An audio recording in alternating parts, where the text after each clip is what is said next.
Assalamualaikum warahmatullahi wabarakatuh. Perkenalkan, nama saya Hikmatun Baligo dengan NIM 192231058. Di sini saya akan mempresentasikan hasil praktikum Estimated Food Records.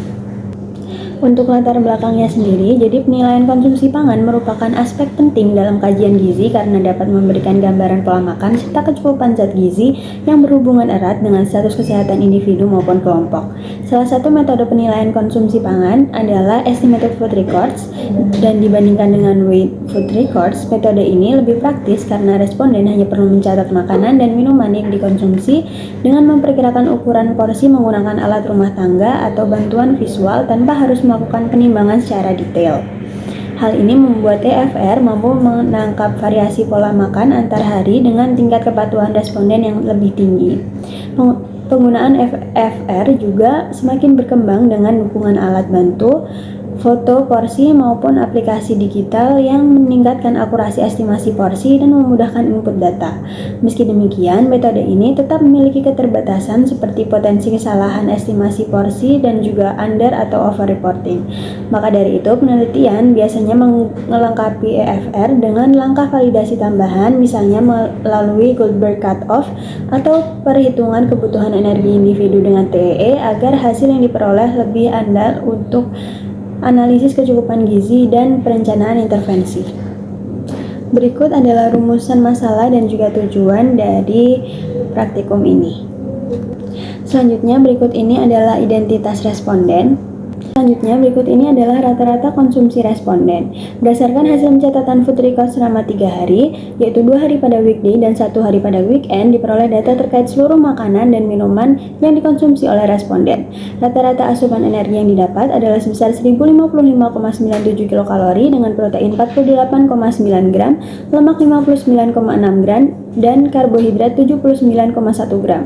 Untuk zat gizi mikronya tercatat asupan zat besi 8,4 mg, kalsium 238,2 mg, natrium 1307,7 mg, vitamin A 1678 Re, vitamin C 4,3 mg, dan zinc 3,46 mg. Selanjutnya, berdasarkan hasil analisis asupan energi, diketahui bahwa responden mengalami defisit berat. Hal ini dapat ditunjukkan dari hasil dibandingkannya kebutuhan energi harian berdasarkan TEE responden, yaitu 2373,21 kilokalori dengan asupan energi responden yaitu 1055,97 kilokalori, yang mana persentase pemenuhannya masih berada di bawah 70% yaitu 44%. Selanjutnya adalah asupan kecukupan zat gizi makro responden. Untuk asupan karbohidrat responden hanya 79,1 gram atau 27% dari kebutuhan, sehingga jauh di bawah angka minimal dan belum mencukupi. Lalu asupan protein sebesar 48,9 gram yaitu 55% kebutuhan, yang juga masih kurang, lalu sehingga dapat mengganggu pembentukan jaringan dan daya tahan tubuh. Sementara itu, lemak mencapai 59,6 gram yaitu sekitar 90% kebutuhan, yang mana ini mendekati angka kecukupan. Dengan demikian, pola konsumsi responden menunjukkan energi yang belum seimbang, ditandai dengan rendahnya karbohidrat dan protein namun relatif tinggi lemak, yang dalam jangka panjang berpotensi menimbulkan masalah metabolisme. Untuk kecukupan zat gizi mikronya sendiri, hasil analisis menunjukkan sebagian besar zat gizi mikro responden belum memenuhi AKG. Asupan kalsium sebesar 23,82%, vitamin C 5,73%, zat besi 46,57%, dan zinc 43,29%, yang mana hal ini tergolong rendah, sehingga beresiko mengganggu kesehatan tulang dan juga daya tahan tubuh serta fungsi metabolisme. Sebaliknya, vitamin A jauh melebihi kebutuhan yaitu sebesar 279,67%, dan natrium tercatat normal yaitu sebesar 87,18%, sehingga masih dalam batas wajar. Secara keseluruhan, pola konsumsi responden ditandai dengan kekurangan sebagian besar mikronutrien penting seperti kelebihan vitamin A dan juga natrium yang relatif mencukupi. Berikut ini adalah evaluasi validitas data asupan energi responden menggunakan Goldberg Cut-Off, yang mana diperoleh nilai energi intake per BMR responden sebesar 1,45. Nilai ini berada dalam rentang yang dapat diterima, yaitu 1,1 sampai 2,4, sehingga asupan energi yang dilaporkan dapat dianggap valid dan dapat digunakan dalam analisis kecukupan gizi lebih lanjut.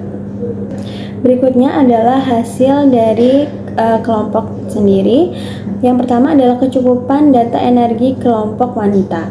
Untuk asupan energi pada kelompok wanita hanya mencapai 1238 kilokalori dari kebutuhan sebesar 2250 kilokalori atau sekitar 55,04%, sehingga termasuk kategori defisit berat, dan hal ini menunjukkan bahwa energi yang diperoleh dari makanan sehari-hari masih jauh di bawah kebutuhan harian.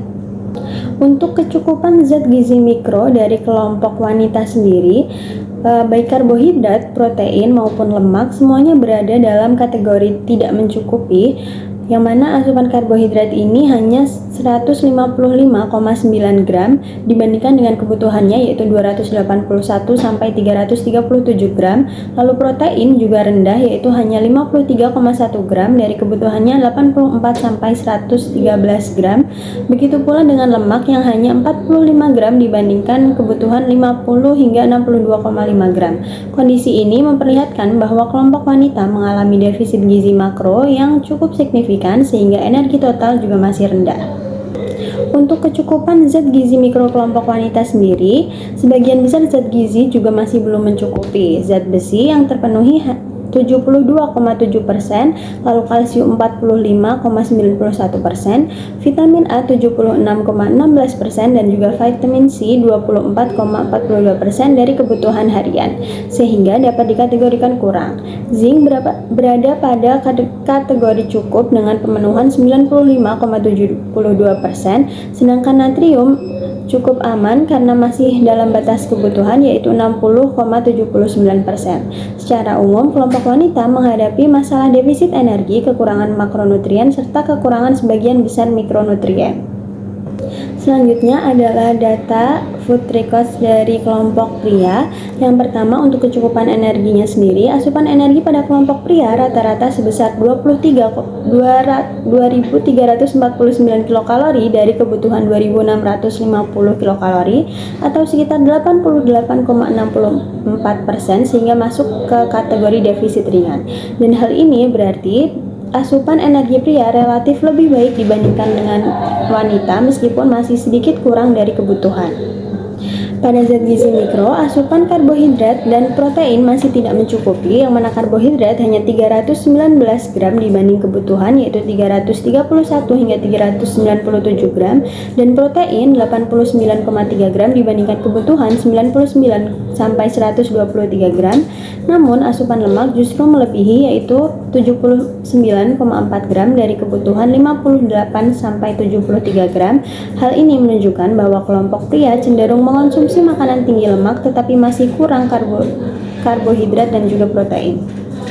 Untuk zat gizi mikro dari kelompok pria sendiri terlihat pola yang bervariasi, yaitu asupan zat besi sangat tinggi mencapai 264,43% dari AKG, sehingga dikategorikan melebihi. Sebaliknya, kalsium hanya 56,4% dan vitamin A 52,63% dari kebutuhan, sehingga masih kurang. Vitamin C justru sangat tinggi, yaitu sekitar 350,40%, sehingga melebihi kebutuhan, dan zinc mencapai 77,76%, yang mana hal ini aman, dan juga natrium berada dalam batas kebutuhan, yaitu 94,06%.